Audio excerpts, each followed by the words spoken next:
Hello everyone, welcome back to my channel. I'm Bill. We're going to be in the Dungeon Crawl Classics book for this video today. We're going to go over part of the combat. What part are we going over? Two weapons. We're going to go over the two weapons rules in the combat. And if I was thinking about it, I probably would have mark the page.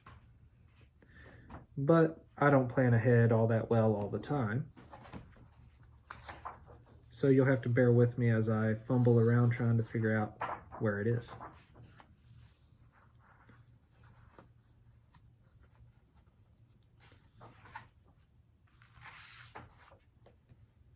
So there's that. There's mounted combat. So that's all the critical tables. Mighty deeds of arms, types of deeds, trips and throws, precision shots,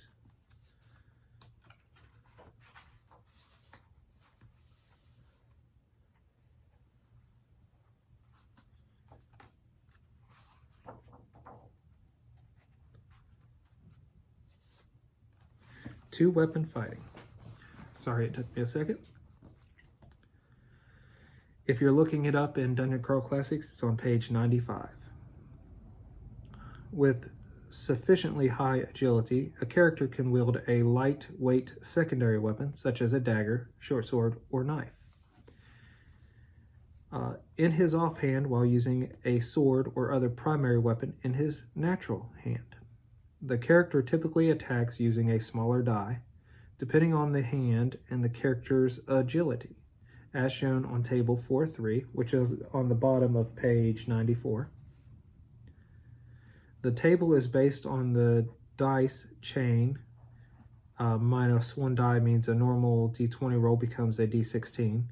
This result stacks with secondary attacks, so a character with a d16 action dice, for whatever reason, would revert to a d14 if affected by a minus one die on the table, based on the dice chain.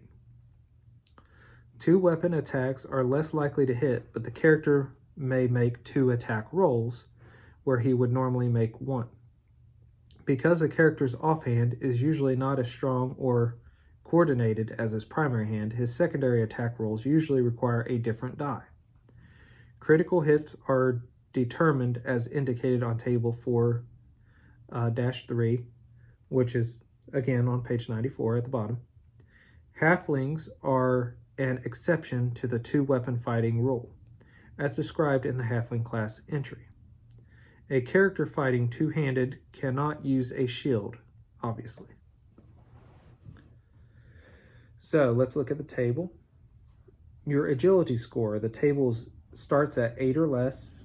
The next level of the table is 9 to 11, and then it's 12 to 15, then 16 to 17, and then 18 or higher. There's a note at the bottom here. Warriors and others with improved crit threat ranges, i.e. those who can crit on a 19 through 20 or better, lose the ability when fighting two-handed. So keep that in mind. You're getting extra attack rolls, but the ones that get the improved crit ability, the fighters and possibly dwarves, would lose that ability while fighting with two weapons. So, say your agility is 8 or less and you want to fight with two weapons, your primary hand's at 3 dice lower. So if it was a d20, the first step down is a d16, the second step's a d14, the third step would be a d12. So you're rolling a d12 for your primary hand, if it started at a d20. And your offhand is 4 dice lower. And you cannot score a critical hit fighting with two hands at this agility level. At 9 through 11, your primary hand's 2 dice lower. Your offhand is 3 dice lower. Again, you cannot score a critical hit fighting with the two-hand weapons. Excuse me. On a 12 through 15, your primary hand is 1 die lower. Your offhand is 2 dice lower. And you still cannot score a critical hit while doing this. excuse me. On a 16 through 17, your primary hand is still at 1 dice lower. Your offhand is at 1 dice lower now. And your primary hand scores a critical hit on the max die roll, 16 on a d16. That also beats the target's AC. So no automatic hit. On an 18 or higher agility, your primary hand uses the normal attack die, and your offhand does 1 die lower.